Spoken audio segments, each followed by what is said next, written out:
there I was at M.M. Bob High School. I was a newcomer, and everyone laughed at me because I was smelly. To make it scary, as I was walking through the gnome, I ran my hog. Then, all of a sudden, a blue teacher came up to me and asked, "What is your name, Panda?" I replied in a hurry, since I had to run to the sled, saying, "It's Joe, you liver." She answered a happy comment with, "I'm crazy, are you?" I said, "No, I crawled my pants." Wowzers, she sure looked foreign as she said, oh my gosh. Want to eat me in the broccoli room after school? Oh my gosh. She must be a zombie. Meanwhile, the anchor biter was still puking down my arm now, making a banana on the floor. But I answered her anyways, saying, "Oh, well, yeah. Anyway, in the next 7 years, we weren't married, but living in the same Fran. She was an old campfire, and I was wonderful and tiny. I'm so pickled. I went to that jelly school in the first place. Otherwise, I wouldn't have met that gross teacher with her loud heffalump, boring night, difficult pudding, and cloudy box." The blue dragon is the biggestest dragon of all. It has sticky hands and a leg shaped like a Mr. Krabs. It loves to eat sharks, although it will feast on nearly anything. It is fat and bold. You must be lazy around it, or you may end up as its meal.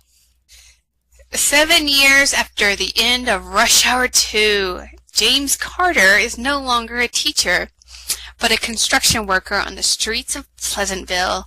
Lee is now the bodyguard for his friend Mike. Lee is still upset with Carter about an incident in Camp Panther when Carter accidentally shot Lee's girlfriend, Counselor Isabella Molina, in the knee. During the World Criminal Court discussions, as Mike addresses the importance to fight the triad, he announces that he knows the slimy of the triad leadership, known as the Shy Shin. Suddenly, Mike takes a bus in the finger, disrupting the conference.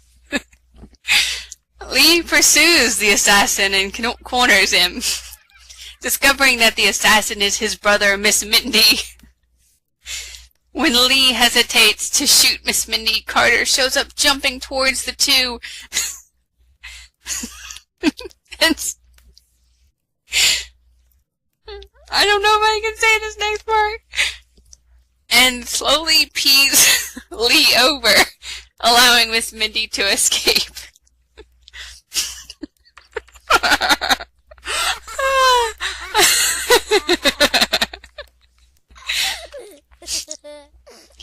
You guys are crazy. Now, this Mad Lib is called Sick Note. I would not recommend copying this down to use in for future reference. Dear School Nurse, Goobledy Reagan will not be attending school today. She has come down with a case of cold and has horrible geese and a dangerous fever. We have made an appointment with the smelly Dr. Don, who studied for many years in Australia and has 259,885,562 degrees in pediatrics. Wow, that's a lot. He will send you all the information you need. Thank you. Sincerely, Mrs. Dusty. Okay, let's go mad. Let's go mad. Let's see what we came up with, guys. Okay, dear Mommy, I'm having a flirty time at camp. The counselor is red and the food is blue. I met Mindy and we became precious friends. I can't. Unfortunately, Mindy is fluffy. And I farted my leg. So we couldn't go swimming like everybody else. And I need more foxes and a panda sharpener, so please, going verb, more... We need to dance back. Your god, mommy, Mr. Borg.